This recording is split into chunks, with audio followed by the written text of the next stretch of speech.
We're continuing on the part 2 of our parsha. So basically, the first early years of life, especially during conception and birth, especially the first 3 months and then the first 3 years, really creates your foundation of how you relate to the world and your emotional intelligence. So if you had a guardian, a parent that took care of you, that had a healthy mirroring of your emotional state and being there for you and creating that good feeling and that good sensation. And I was just speaking the other day with a good friend of mine that there was a huge tragedy in her life and losing her parent.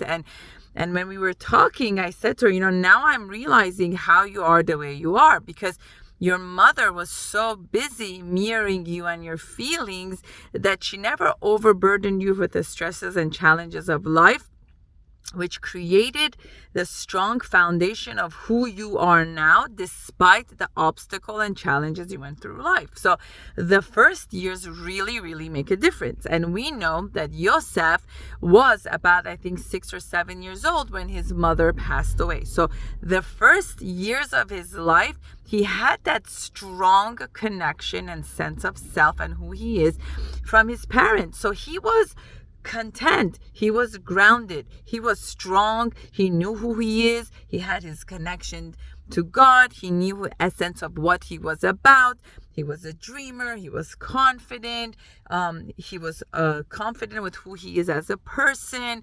He was able to relate to the world in a different way. There's even a portion that says Leah's children used to not pay attention to the children of the maidservant and used to not include him. So Yosef would go out there to make a special connection with them because he was so emotionally sensitive, which he picked up also from his mother Rachel, the consideration, the compassion, the empathy, that he never wanted them to feel like they're being put down or like neglected. So he always went next to them and brought them in and gave them a sense of belonging, right?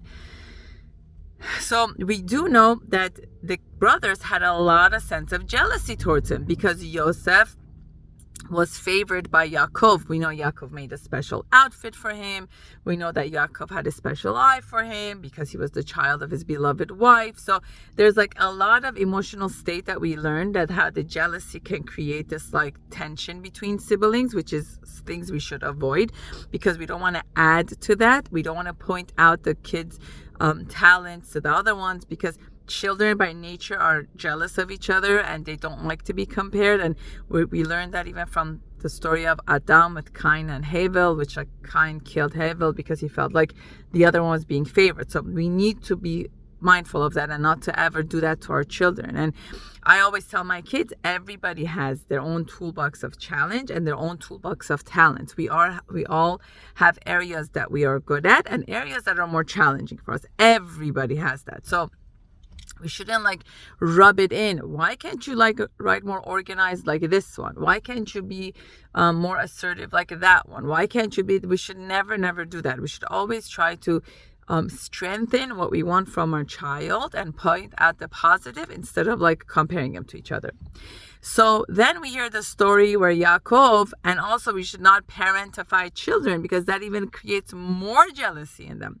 There's a part that we heard Yaakov tells Yosef, go check on your brothers, which these things create more of like an intimidation because the kids feel like you're favoring that one over that. You're sending them to look at us and tattletale to you, and this creates more tension between them.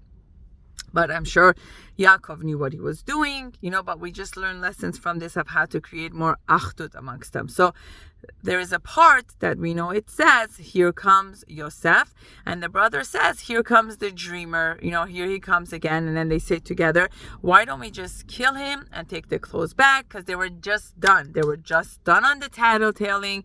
They were done on seeing him be the favorite. They were done on hearing his dreams of like being this and being that. They didn't want to deal with it. They didn't want to have anything to do with him, right? Imagine hearing this. Imagine hearing this from your brother. Imagine them saying, let's kill him. Like, what could be more bullying than this, right? Then when they come to kill him, Reuven says, you know what? What if instead of killing him, we throw him into the pit, right? Why would we want that on our hand? Let's not kill him. let's throw him in the pit, right? So, okay, fine. They go throw him in the pit. Something bothered Yehuda, right? They always say staying quiet, that means you're joining with everyone else that are attacking the other person. Silence is agreement. Silent is joining, right? So Yehuda comes and says, there's a caravan coming. What if we bring him out and sell him? Instead of killing him, we sell him. So they agreed, they bring him out and they sell him, right? And Reuven comes back to look for him. Reuven comes back and says, oh my God, he's missing. So here amongst his brothers, we see Yehuda and Reuven stand up for him, trying to see what they can do to help with the problem, right? Shimon, which has the story of retaliating when his brother Dinah got killed.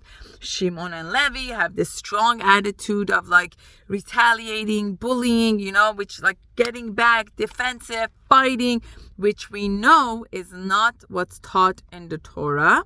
And Yaakov says that to him towards the end, that was not okay.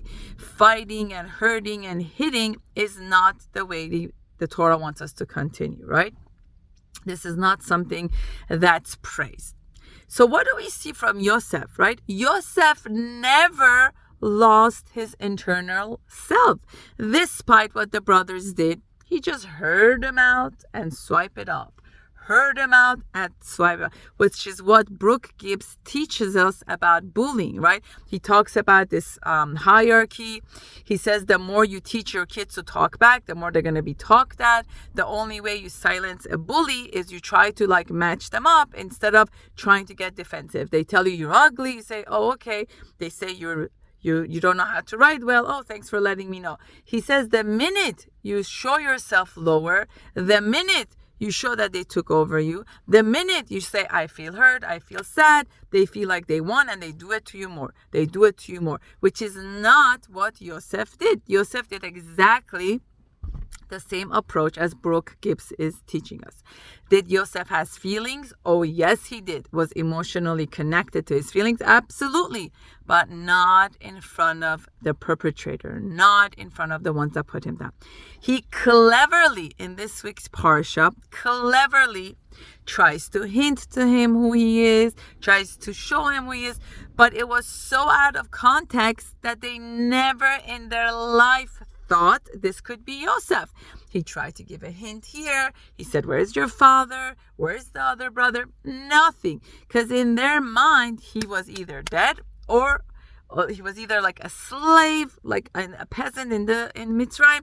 There's no way he would be the prince. There's no absolute way, because they thought they got over him. But Yosef's resiliency never gave up on him. Yosef was in prison, continued his hope, his connection to his higher sense of self, and he never gave up believing, because he knew who he is. He knew his value. He knew his essence. He knew his worth. It came from his inside, not what the other 10 brothers thought of him, because Benjamin was his biological brother. Let's say the other 10, and the other 2, 8 of them, because the other one sort of stood up for him. They said, even after they threw him in the pit, thinking he's gonna die, they sat down and had a feast and they ate. Imagine you're sitting there feeling this from your brother. There's nothing more bullying in your face than what Yosef went through. But what did Yosef do? Yosef continued to have his connection with God.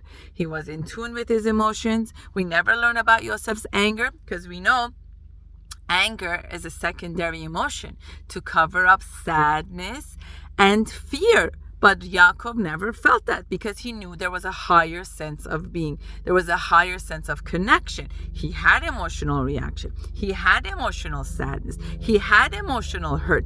But through his cries and connection to God, that's how he released it. Didn't waste his time on the brothers or people. He connected it back to God. So in this week's Parsha Vayigash, we see the brothers coming. Yosef can't believe it's them, tries to hint to them, and then there's nothing more rewarding or kind of like that remorse you see in a person. So he tried his utmost to put them in the place where he was with what he did with Benjamin. put the stuff in him, tried to take Benjamin from them. He wanted to see, did they now finally learn what unity is, what Achdut is? Are they going to show up for Benjamin? That's what he was trying to do. And he sees that Yehuda comes and says, enslave me, let him go. One brother of my father's favorite wife is gone. Please don't do this to Benjamin. And now Yosef realizes they are learning, right? They are understanding. So Yosef never ever let their intimidation, their jealousy, their bullying behavior, which is usually intimidated people are the ones who bully others. So we need to learn to assert ourselves and help our kids to become assertive, like how Yosef was. Yosef never let that get to him. And at the point where he came to reveal himself, right, he could have used grudge. He could have taken revenge. He could have get them back for what they did to him because they were at his mercy right now, right? But his sense of self was on such a higher level that he didn't need that. He did not need that. And we realize how he literally did emotional and affect regulation in this week's parsha.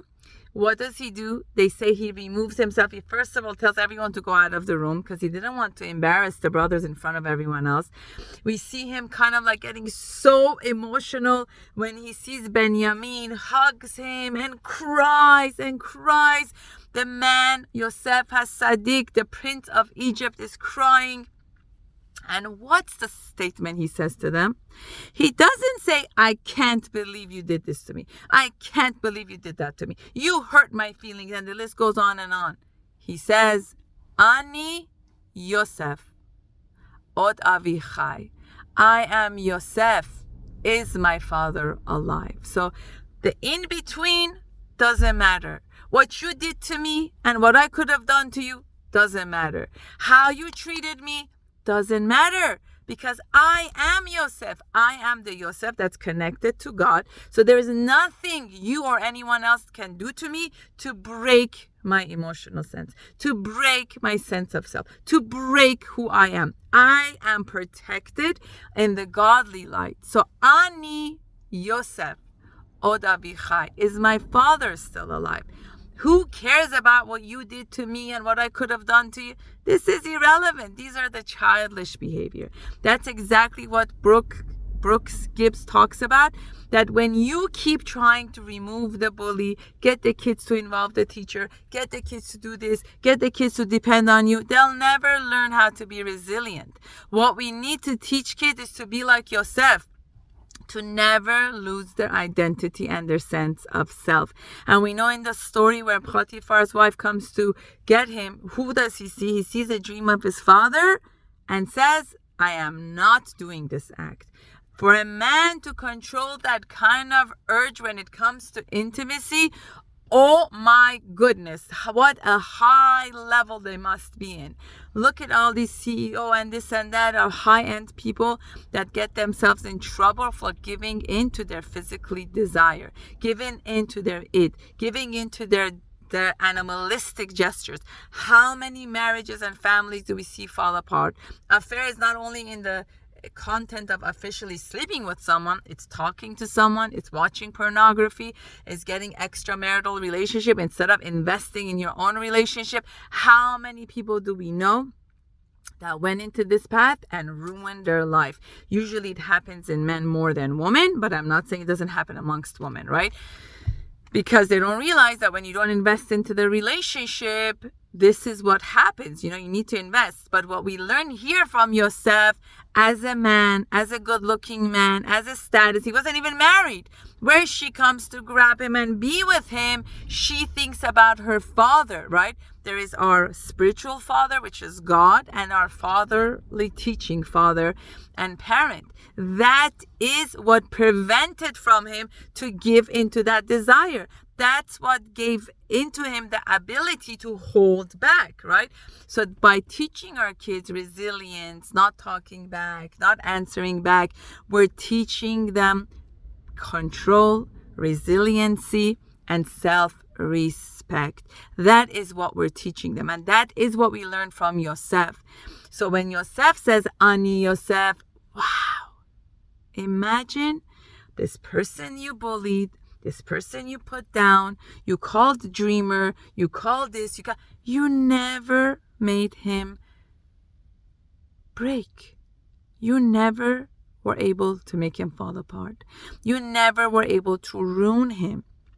So what we need to teach our children is remember who you are despite the circumstances. Remember what you're about despite the circumstances. Remember what your entity is, what your essence is, what you are made out of. That internal power of godliness that's within you. That is something that no one should ever be able to take away. They could call you a dreamer. They could call you a this. They could try to sell you. They could try to kill you. Don't ever give up on who you are. When we are able to build that within our kids, where they are able to know they are the iron dome, they are the foundation of themselves, is connected to God, not what people say about them. I am who I am because of the godly soul that's inside of me. I am not who I am because of what you think of me. I am not who I am because what you view me as. I am not who I am because what you think I should be. I am who I am because there's a godly soul inside of me that gives me the strength that I am, right? And Yosef is not considered as weak because he's crying. Yosef is not considered as less than because he's crying. Yosef is not considered as immature. That is emotional maturity, where I am able to take control of my emotion, my feeling state, and regulate myself. The parasha of Vayigash teaches us about the reunion, about coming together. And imagine when people, children, adults are able to do that reunion within themselves and that godly soul, that they will no longer be at the mercy of what other people think of them, what other people say about them, what other people gossip about them. The more you add fuel to it, the bigger it gets. And I'm going to summarize my talk today. Is we had a fire in our house on Saturday night, Motzei Shabbat, when we lit the Hanukkah candle, and it fell. And seeing that fire go off was one of the most scariest experiences of my life.